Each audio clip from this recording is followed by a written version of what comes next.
Passer le permis de conduire quand on est dyspraxique? C'est comme vouloir devenir maître d'un jeu vidéo en mode difficile sans avoir jamais touché à une manette. Marc, notre aventurier dyspraxique, décide un jour qu'il est temps de passer le permis. Après tout, comment pourrait-il faire pire que ses aventures habituelles à pied ou en métro? Le premier obstacle, c'est déjà de réussir à entrer dans la voiture d'auto-école. Il y a la ceinture de sécurité qui, évidemment, refuse de coopérer. Marc la tire, elle se bloque. Il tire un peu plus, elle se rebloque. Après une lutte digne d'un bras de fer, la ceinture finit par céder, mais lui fouette la tête au passage. Une fois bien attaché, Marc est prêt. Ou presque. L'instructeur, un brave type avec des nerfs d'acier, enfin, c'est ce qu'il pense, lui demande d'ajuster les rétroviseurs. Facile, non? Eh bien, pas pour Marc.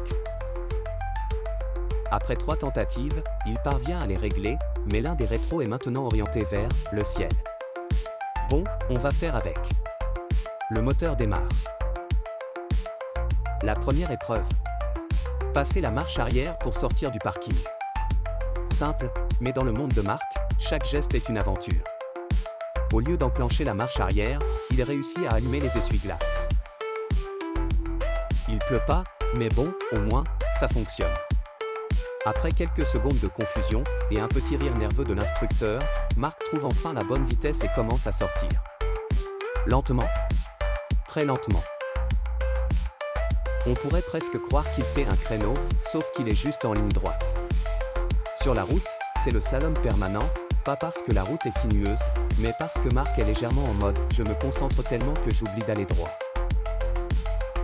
Les piétons sur le trottoir lui lancent des regards inquiets, certains se demandant si ce n'est pas un test pour une émission de télé-réalité. Permis de conduire, la version extrême. Puis vient le moment fatidique du feu rouge. Marc est prêt, il voit la lumière passer au vert. Mais, au lieu d'appuyer doucement sur l'accélérateur, il met les gaz comme s'il était en F1. La voiture bondit en avant, et l'instructeur, lui, tente de ne pas se cramponner trop visiblement au tableau de bord. Tranquille, Marc, tranquille, souffle-t-il d'une voix tendue.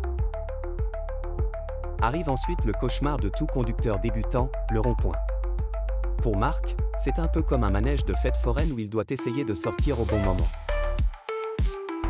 Sauf qu'après avoir fait 2 tours complets, il oublie encore une fois quelle sortie il doit prendre. C'est la 3e, Marc, la 3e, crie l'instructeur, tentant de guider son protégé hors de ce vortex d'asphalte. Marc, concentré, manque de prendre la sortie piétonne, mais heureusement, redresse le volant juste à temps.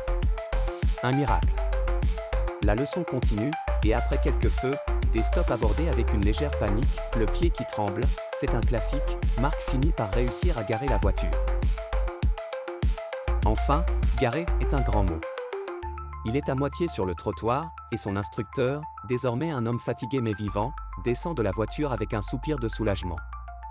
Bon, Marc, on va dire qu'il y a encore du travail, mais tu t'es débrouillé, dit-il avec un sourire crispé.